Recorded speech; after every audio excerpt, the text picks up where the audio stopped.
Hey guys, this is Kimise, and we are back for the first log or vlog or video log of the year here on my channel, and I hope you guys are doing great. I am doing the most excellent, and it is the year 2024, first week of January. In fact, I'm sitting here in my room getting ready to sit down and do a whole bunch of planning for my next school week.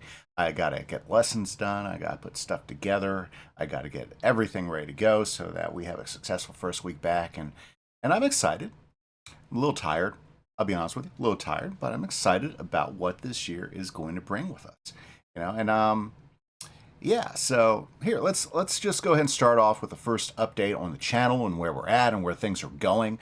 And once again, everybody, thank you so much for watching the video. We had a whole bunch of people watch last week's vlog video, and I had a lot of people saying, boy, I'd love to see if you brought the vlogs back, and so that's one of the reasons why we're doing these. Also, I kind of miss doing them as well, so we'll try to get these out once a week on Sundays, and if you're liking it, hit that like button. Don't forget to hit that subscribe button if you're not a subscriber.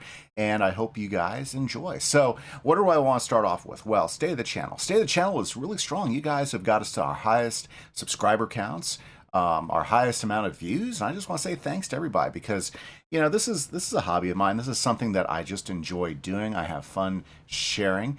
And you guys who care enough to watch and to comment back and give me feedback, you guys are fabulous. Thank you so much. I'm going to keep doing this as um, as long as I'm having fun doing it, and you guys are the ones that are making it fun for me. So thanks a lot. Thank you so much. And just a reminder, guys, hitting subscribe and hitting like are both free. They don't cost you anything, and especially small channels like mine really get a big boost out of that. So I want to say thanks to everybody that's done that. So the channel is great, strongest it's been, highest viewership, more views than ever before, and I just want to say thanks. And what are our plans this year? Or should I say, where are we at? Well, King's Isle seems to be very, very strong. They did some interesting things last year, or should we say that I think they ended out 2024 with a bang. As far as our series are going, the Myth walkthrough is going really strong. I'm having a lot of fun exploring Wallaroo. I know a lot of you guys have already finished it out. I've already seen the comments in some of the videos, and I hope you guys have enjoyed that. But yeah, Wallaroo's been absolutely fantastic. I'm enjoying the world. It feels really well flashed out. I'll tell you what, storylines in King's Isle has come such a long way since when they first brought out Wizard 101 back in 2008.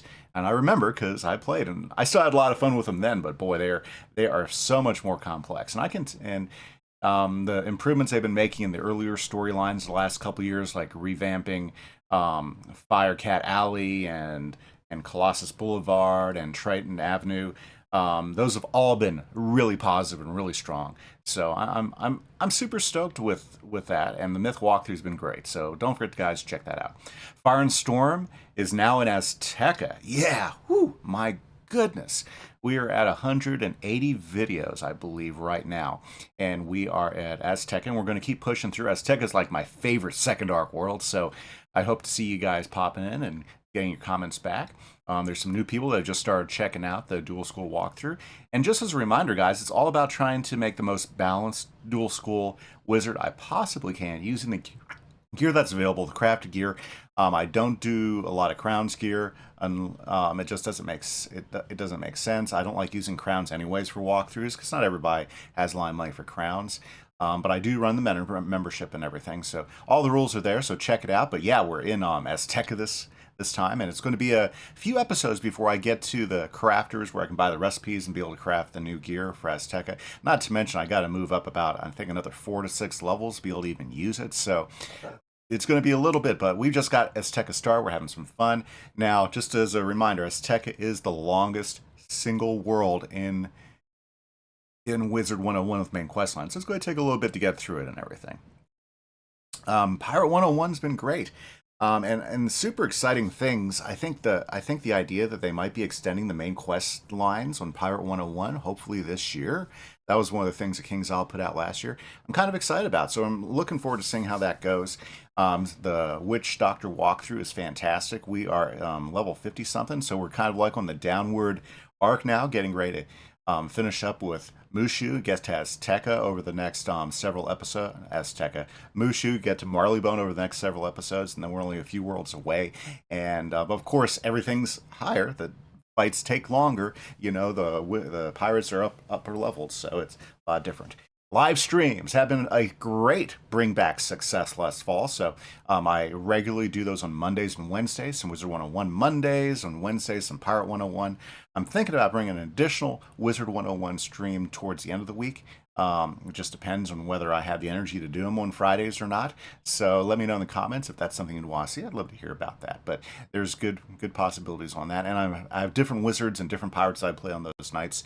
My balance on my Wizard 101, my new privateer on my Pirate 101, and those have been a lot of fun to play. So hope to see you guys there in the streams.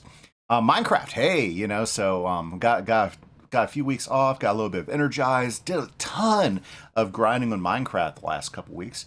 If you missed last week's video where I introduced you to the sewers and what I got done there, I'm going to show you a little bit more on this week's video, as well as what I got done underneath, or should we say down in the portal room underneath the city hall. Did a ton of work there this week. It's looking really, really good. I'd love to see your comments back. So be sure to check that out. Should have a video out tomorrow and Monday, like usual on Minecraft Mondays. Okay, so what's going on with Minecraft? Well, it's still going strong. Getting ready to expand the borders. Yeah, in fact, on Minecraft, they're getting ready to go through their development cycle for a new update, and I'm pretty stoked about seeing where that's going to go. I think the armadillo looks pretty cool. There's a lot of controversy. Some people love it, some people don't. I think it's cool. I think it's pretty neat. I think the things that they're adding in the game make it interesting and fun. I haven't explored as much of them because I tend to like just building, but anything that's going to get me new stuff. I guess what I'm more excited about is going to be all the new textures for, oh gosh, what's that stone again? You can leave it down in the comments. You know what stone I'm talking about, because you can make new bricks and new stoneworks and everything, as well as all the new textures for copper. Oh my goodness, that's going to be so cool. So that's what I'm excited about, is all that. In fact, I might end up changing some things in my world based upon copper coming in. Oh yeah, you know, so we might be making some updates there in the city. By the way, if you are a channel member, or if you're a member of Patreon, you have full access to join the white listed members on the server and play along with us on the server. It's laid back, it's easy going. This is a long-term world, so even though we only started the world last summer, we're going to keep this world going on, and as new updates pop up with new adjustments to the world, we're going to expand the world generation borders from there. So right now we have a small borders of about 8,000.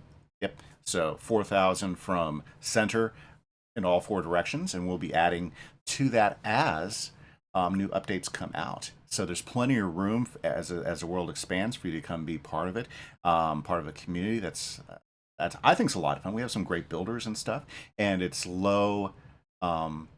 We don't expect you to be there all the time. We expect you to play and enjoy and do good builds and, well, anyways, have some fun with us, you know, and on your schedule, because we know how that is. I know my schedule gets pretty busy. There's times where I got to take a week off, and I'll play any Minecraft for a week. In fact, last fall, I was about off 2 weeks as I had to, like, recharge my batteries, get my head back in the game, you know. So, yeah, love to get your feedback on that, and you guys are absolutely more than welcome to hop in.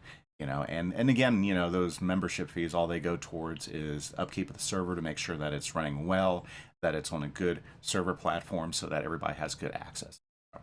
Okay, Against the Storm has been a great series. We've been going on Fridays. It's now a full game. It's out of early access. Check it out, guys. It's a roguelike city builder. It's like one of my favorite games of the year. I'm going to keep on building until I hit another goal, and if you guys like it, I'll keep the series going. If not, you know, we might end up taking a break from it, and I'll look at some other stuff to see that might be interesting. There's a lot of cool RPG games coming out this next year that I might be checking out, and your feedback is great on anything that looks of interest to you as we get closer to those. Now, what's on my mind this week? I only want to shortly jump on a couple things, but this new year, I've been thinking about goals, and I know a lot of you have been thinking about goals. What are you going to do this year and think? And I would encourage you to, even if you're not a big goal person or you're not somebody that really likes this stuff, to at least think about three things, okay? Because I think goals are good. Goals are good to reflect on. Goals are good to take a look back on. Goals are good to give you direction. You know, in this world, a lot of people feel directionless. A lot of people feel like there's no point. And there's lots of ways to do that. But one way is to set goals for yourself. So I'm going to give you three spots to at least think about, even if it's not something that you think is your thing or something that you think interests you. Um, think about making goals in three categories. Think about making goals for your personal life, making goals that have to do with family, and making goals that have to do with your professional life. Okay. And maybe even not multiple goals, maybe one single goal per each one, or at least one category and one goal. You know, what if you might have a family member you don't know really well, so maybe you have a goal where you decide to make regular contact with that family member throughout the year. And then at the end of the year, you need to look back at it and see how it is. I mean, goals don't have to be crazy. They don't have to be um, multi-tiered with, defined stuff. Goals can be something simple that you can look at every so often and say, hey, have I made any progress towards this? You know, it's like when I decided to create this channel, this is kind of like a semi-professional personal goal for me. You know, my goal was, okay, first let's just get a video out. Yeah, it might be messy, might not look good, okay, but let's get a video out. Let's put something out and give people a chance to look at it or not look at it, and go from there. And from there on, I start adding little goals over and over and over again. Like in my professional career, like a goal for me this year was to try different ways of grouping students together to see if I could get additional quality of work out of that. And I've been grouping them different ways, not always the usual way that I've been doing, and I've been seeing some good success out of that. And I go ahead and write notes down, and that's a professional goal of mine. Because of what I do, there's lots of emphasis on professional goals. That's just an education thing. You're constantly asked to develop yourself professionally. My family goal right now is to support my kids and get them successfully motivated this year, so that they feel like they're making progress. And all my kids are fantastic. I have one who's an engineer. I have one who's just recently moved out and found a really nice boy, and she's a great relationship with him right now. And she found a job that she's enjoying, and I'm excited for her. I have another son who's getting ready to move out in the next couple months. That means out of 4 kids, I'm down to 1. Oh my goodness, I can make a whole video just on the changes in my life this year, family-wise. But that's not always something, or that meant, I don't know. If you're interested in hearing stuff like that, just let me know down in the comments. But regardless, my family goal is to support them as they move out. My professional goal is, well, there's a ton of those, but it's mainly to reevaluate myself at the end of the year and decide what I want to do professionally. Do I want to stay teaching high school for a few more years? Do I want to move up into an administration role where I get to help others determine how they develop professionally? That's something that interests me a little bit, or do I want to try something else entirely? Because I've changed careers a few times over the years, and I like new challenges. So there's lots of possibilities, and so those are my professional issues. My personal goal this year is developing. My personal goal this year is getting comfortable with my new position in life. I hit a big milestone, and I'm just going to continue to get older, and thinking about my legacy has been a big thing. I think I might have mentioned this in the last video. So those are the things I'm thinking about. What are some things I can do professionally, personally, and family based, and I write these down in a Google Doc, or you can write them in a calendar or text them. Just make a record of whatever goals you make this time of the year. That way you can look at it in a year and say, hey, I hit the mark on that, or I missed that, or I changed where I was going because I had to pivot, because sometimes you do have to pivot goals and stuff. So that's my thoughts today. My thoughts are, have you set some goals for yourself this year, even if they're small ones? Write them down. It's okay, guys. You know, this doesn't have to be a resolution or anything. These are just goals, things that you would like to see a change or a difference in your life. And these three categories are the best, I think, are three great ways to approach it.